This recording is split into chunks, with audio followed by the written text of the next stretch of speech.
প্রিয় ভিউয়ার্স, আজকে একটি বিস্ময়কর বিষয় নিয়ে আলোচনা করব। আজকের আলোচনায় আমরা জানব হিন্দুদের নবীকে। অনেকেই প্রশ্ন করেন, ইসলাম ধর্মে যেমন নবী আছেন, হিন্দু ধর্মে কি তেমন কোনো নবী আছেন?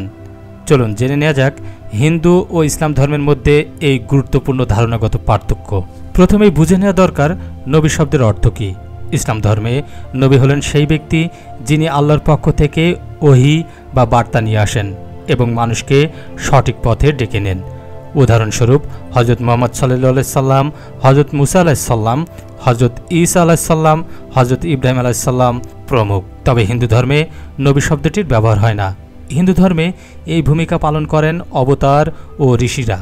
হিন্দু ধর্মে বিশ্বাস করা হয় ভগবান সময় সময় পৃথিবীতে অবতার রূপে অবতীর্ণ হন, অর্থাৎ ঈশ্বর নিজেই মানব রূপে আসেন মানবজাতিকে রক্ষা করার জন্য। 10 অবতারের কথা অনেকেই জানেন, যেমন রাম, কৃষ্ণ, নরসিংহ, বুদ্ধ প্রভৃতি।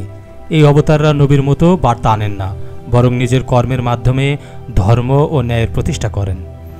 অন্যদিকে হিন্দু ধর্মে রয়েছে বহু ঋষি ও সাধক যারা ঈশ্বর তত্ত্ব উপলব্ধি করেছেন এবং ধর্মীয় জ্ঞান প্রচার করেছেন, যেমন বেদ পাঠ করা ঋষিমুনিরা, ঋষি ব্যাস, ঋষি অত্রি, ঋষি বিশ্বামিত্র প্রমুখ। তারা হিন্দু ধর্মগ্রন্থের রচয়িতা ও ধারক। তাহলে প্রশ্ন আসে, নবী আর অবতারের মধ্যে পার্থক্য কী? নবী হলেন মানুষ যাকে আল্লাহ বার্তা দেন, তিনি ঈশ্বর নন বরং ঈশ্বরের দূত। অবতার হলেন স্বয়ং ঈশ্বর, যিনি মানুষের রূপ নিয়ে দুনিয়ায় আসেন। এখানে সবচেয়ে বড় পার্থক্য হলো ইসলাম ঈশ্বরকে কখনোই মানবরূপে ভাবতে চায় না। ইসলাম ধর্মে কখনোই ঈশ্বরকে মানুষ হিসেবে স্বীকার করে না। ঈশ্বর কখনোই মানুষ হতে পারে না। কিন্তু অপরদিকে হিন্দু ধর্মে ঈশ্বর মানবরূপে অবতীর্ণ হতে পারেন। সংক্ষেপে বলতে গেলে হিন্দু ধর্মে নবী বলে কিছু নেই, বরং আছে অবতার এবং ঋষি। তারা ধর্ম প্রচার করেন, সমাজে ন্যায়ের প্রতিষ্ঠা করেন এবং আত্মার মুক্তির পথ দেখান।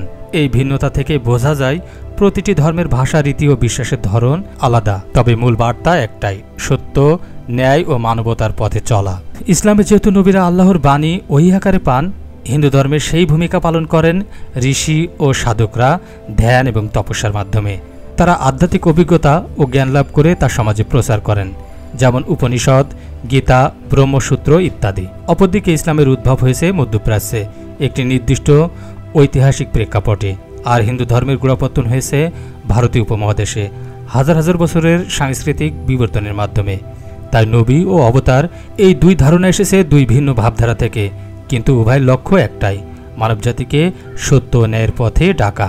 আপনারা যদি চান ভবিষ্যতে আমরা এই ধরনের আরও তুলনামূলক ধর্মীয় আলোচনা নিয়ে আসি, তাহলে অবশ্যই সাবস্ক্রাইব করুন এবং কমেন্টে লিখুন আপনি পরের ভিডিওতে কোন টপিক দেখতে চান, সেটি আমাদেরকে জানিয়ে দিন। ভালো থাকুন, জ্ঞানের পথেই থাকুন। ধন্যবাদ।